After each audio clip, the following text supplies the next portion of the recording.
नमस्कार दोस्तों, आपका एक बार फिर से वीआईपी ऑनलाइन स्कूल में स्वागत है। आज हम इस वीडियो में कक्षा 11वीं क्लास का मैथ हल करेंगे। तो यहाँ पर हम पिछली वीडियो में हमने देखा कि सेट क्या होते हैं और सेट को कैसे रिप्रेजेंट करते हैं। ठीक है, तो आज हम क्या करेंगे, एक्सरसाइज 1.1 को सोल्व करेंगे। ठीक है, कुछ क्वेश्चनों को आज हल करेंगे और उनके आंसर को जस्टिफाई करेंगे। ठीक है, तो जो फर्स्ट क्वेश्चन है आपके सामने, तो यहाँ पर उसने बोला है कि which of the following are set, यानी जो आपको ये कुछ एग्जाम्पल दिए हैं, क्या ये एग्जाम्पल सेट है। जस्टिफाई वेयर आंसर, आपको आंसर को जस्टिफाई करना है। ठीक है, तो ये कुछ आपके सामने क्वेश्चन रखे गए हैं एग्जाम्पल। तो पहला एग्जाम्पल क्या है कि the collection of all the month of a year beginning with the letter J, यानी आपको वो कलेक्शन बनाना है जो क्या है कि एक साल में महीने दिए गए हैं और वो जो शुरुआत होनी चाहिए किससे होनी चाहिए, लेटर J से उन महीनों की शुरुआत होनी चाहिए। ठीक है, अब आपको पता है कि ऐसा करना मतलब संभव है। ठीक है, पॉसिबल है। तो यानी J से शुरू होने वाले, जैसे मैं बोल दूं जनवरी, ठीक है, उसके बाद आता है जून, उसके बाद आता है जुलाई। ठीक है, और ये आपके सामने क्या हो गए, जो जे से स्टार्ट होने वाले सभी महीने किसके, एक साल के। ठीक है, तो क्या हम इसको एक सेट के अंदर कन्वर्ट कर सकते हैं, क्योंकि क्या है, पहली बात तो वेल डिफाइंड है। ठीक है, ये क्या है, वेल डिफाइंड है, तो हम कह सकते हैं कि दिस इज ए सेट। तो ये क्या है, एक सेट का ही रूप होगा। कंप्लीट। जो आपके सामने सेकंड एग्जाम्पल था, उस एग्जाम्पल में आपको बोला है कि the collection of 10 most talented writer of India. आपको क्या करना है, 10 most talented writer of India, writer के नाम बताने हैं जो टॉप 10 के अंदर आते हैं। क्या ऐसा होना संभव है, आप खुद बताओ। ठीक है, तो अब ये टैलेंटेड वर्ड आया है। ठीक है, टैलेंटेड वर्ड और वो भी टॉप 10 मोस्ट। तो अब देखो कि जो इंडिया के अंदर बहुत सारे राइटर हैं। ठीक है, बहुत सारे राइटर हैं। अब जो मैं जिसको पसंद करता हूं, जो मेरे लिए टैलेंटेड है, क्या वो आपके लिए टैलेंटेड नहीं हो सकता। जो मेरे लिए टैलेंटेड नहीं है, क्या पता आपके लिए वो टैलेंटेड हो। ठीक है, तो ये चीजें मतलब वेल डिफाइंड नहीं होगी।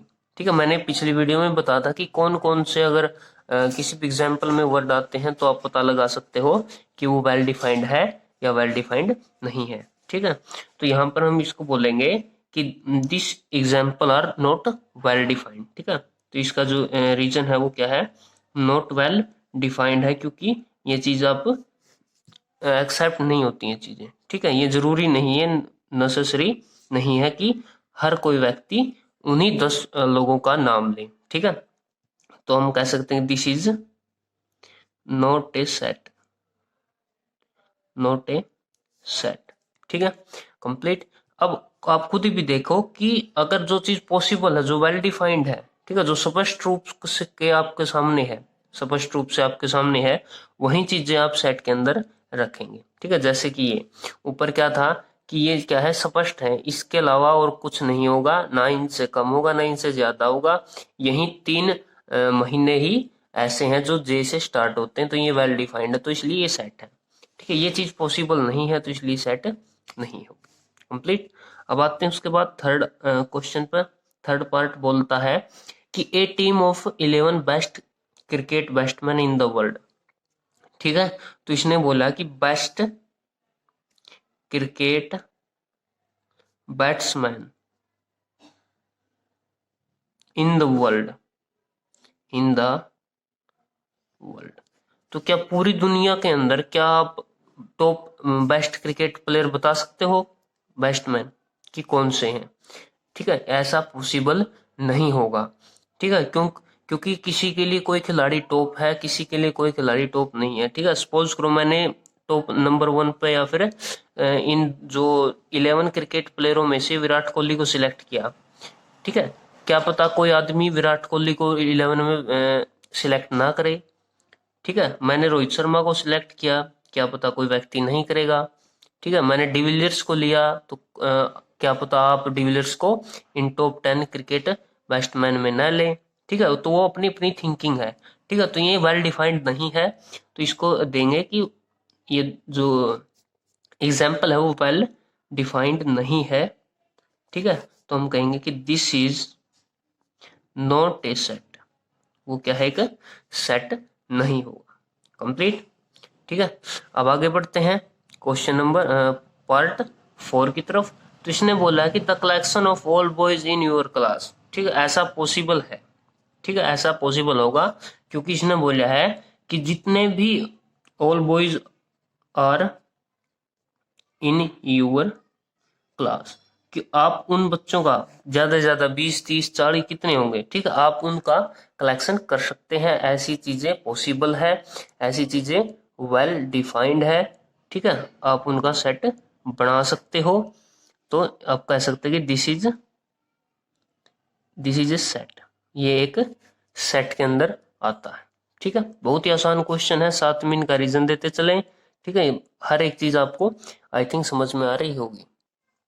तो एग्जाम्पल नंबर 5 की तरफ चलेंगे, ठीक है। तो एग्जाम्पल नंबर 5 में बोल रहा है कि the collection of all natural number less than 100, ठीक है। तो यानी कि लेस देन 100 यानी 100 से कम ऐसे नेचुरल नंबर आपको पता लगाने हैं जो 100 से कम हो। कैसे का सेट बनेगा, बिल्कुल बनेगा, ठीक है। तो यहाँ पर क्या लिखूंगा 1 2 3 4, क्योंकि नेचुरल नंबर 1 से स्टार्ट होता है, ऐसे चलते चलते लेस देन 100 यानी 100 से कम होने चाहिए, तो यानी कि 99 आकर हम इस चीज को सोल्व कर सकते हैं, ठीक है। तो यानी कि ये वेल डिफाइंड है, ठीक है। तो वेल डिफाइंड होने के कारण ये क्या है, दिस इज ए सेट, यानी कि एक सेट के अंदर आता है। कंप्लीट। तो नेक्स्ट आपका क्वेश्चन होगा पार्ट नंबर 6। पार्ट नंबर 6 में बोला है कि a collection of novel written by the writer Munshi Premchand, एक ऐसा कलेक्शन पता लगाना है, ठीक है, जो राइटर मुंशी प्रेमचंद के द्वारा लिखे गए हैं, ठीक है। ऐसे नॉवेल्स का आपको एक सेट कंप्लीट करना है। क्या ये पॉसिबल है, वेल डिफाइंड है? जी हाँ, बिल्कुल, ये क्या है, कंप्लीटली वेल डिफाइंड है, क्योंकि इन्होंने जितने भी नॉवेल्स लिखे हैं हम उनका कलेक्शन कर सकते हैं, ठीक है। ये चीजें संभव है, पॉसिबल है। तो जब भी कोई भी व्यक्ति अगर इस पर टिप्पणी करेगा तो वो सब की टिप्पणी सेम ही होगी, तो इसलिए इसको वेल डिफाइंड हम कहेंगे। तो वेल डिफाइंड होने के साथ साथ ये एक सेट भी कहलाएगा। क्लियर, क्योंकि ये चीजें पॉसिबल है तो इसलिए सेट के अंदर ये आती है। कंप्लीट। तो इसलिए पार्ट नंबर 7 पर चलेंगे। तो पार्ट नंबर 7 में बोला है कि the collection of all even integers, ठीक है, जो ऐसा कलेक्शन पता लगाना है आपने जो क्या हो, ऑल इवन इंटीजर्स हो, इंटीजर्स भी होना चाहिए और वो ऑल भी होना चाहिए। तो उसका कलेक्शन किस चीज का है, ऑल इवन इंटीजर्स का आपको कलेक्शन पता लगाना है। तो ये चीजें भी पॉसिबल है, ठीक है दोस्तों, यानी कि आप ऑल इवन इंटीजर्स का सेट पता लगा सकते हैं। तो इवन होता सम यानी डिवाइड बाय 2, 2 से डिवाइड होने चाहिए और वे इंटीजर्स, ठीक है। तो यहाँ पर मैं लिख लेता हूँ 2 से स्टार्ट कर देते हैं, ठीक है, 2 4 6 ऐसे ऐसे चलते, और ये प्लस माइनस भी हो सकता है, तो ये इन्फिनेटिव तक चलेगा, ठीक है। तो यानी कि ये क्या है, एक वेल डिफाइंड है इक्वेशन, तो हम इसको डिफाइंड कर सकते हैं, इसको सेट के अंदर हम रख सकते हैं। तो इसके लिए कहेंगे दिस इज ए सेट, ये क्या है, एक सेट के अंदर आता है, ठीक है। 8th पार्ट में बोला है इसने, 8th पार्ट है कि the collection of A question in the chapter, एक चैप्टर के अंदर आपके पास क्वेश्चनों का सेट बनाना है, तो क्या यह चीज पॉसिबल है? जी हाँ, ये चीज पॉसिबल है। पॉसिबल होने के साथ साथ ये वेल डिफाइंड भी है, यानी all question in this chapter. तो जो आप ये चैप्टर जो पढ़ रहे हैं, एक्सरसाइज 1.1 1.2 जो भी सेट्स का चैप्टर है, इसके अंदर जितने भी क्वेश्चन है क्या आप उनका सेट बना सकते हो, तो ये पॉसिबल है, तो ये वेल डिफाइंड है। वेल डिफाइंड है तो ये क्या होगा, दिस इज ए सेट। तो ये सेट के अंदर आता है, ठीक है, क्योंकि जो चीज पॉसिबल होगी वही चीजें हम सेट के अंदर लेंगे। तो नाइन्थ आपके पास होगा, नाइन्थ एग्जाम्पल है कि a collection of most dangerous animal of the world. ठीक है, तो आपको एक कलेक्शन लेना है किस चीज का, most dangerous animals of the world, इस दुनिया के सबसे खतरनाक जानवरों को आपको एक सेट में कन्वर्ट करना है। तो क्या ऐसा पॉसिबल होगा जी? ऐसा पॉसिबल नहीं होगा, ठीक है, क्योंकि बहुत सारे एनिमल हैं, बहुत सारे दुनिया में बहुत सारे एनिमल हैं जिसको आप सेट के अंदर कंप्लीट नहीं कर सकते, ठीक है। और वो डेंजरस है ये भी पता लगाना मुश्किल है, ठीक है, क्योंकि हर एक एनिमल डेंजर होगा। तो आपको ये चीजें सेट में कन्वर्ट करने में कंप्लीट नहीं होगी, तो इसीलिए कहेंगे इसको वेल डिफाइंड। वेल डिफाइंड है तो हम कहेंगे कि this is not a set, ये क्या है, सेट के अंदर नहीं आता, ठीक है दोस्तों। तो आज हमने एक्सरसाइज 1.1 का फर्स्ट क्वेश्चन को हल किया और उसके आने वाले हर एक डाउट को हमने कंप्लीटली सॉल्व किया। तो ऐसे पता लगाना है आपको कि कोई भी एग्जाम्पल है, कोई भी आपके सामने एग्जाम्पल होगा वो सेट है या नहीं है। अगर वेल डिफाइंड है तो वो सेट होगा, ठीक है, वो आपको पता होना चाहिए कि ये वेल डिफाइंड है या नहीं है, ठीक है। तो ये वीडियो देखने के लिए आपका बहुत बहुत धन्यवाद।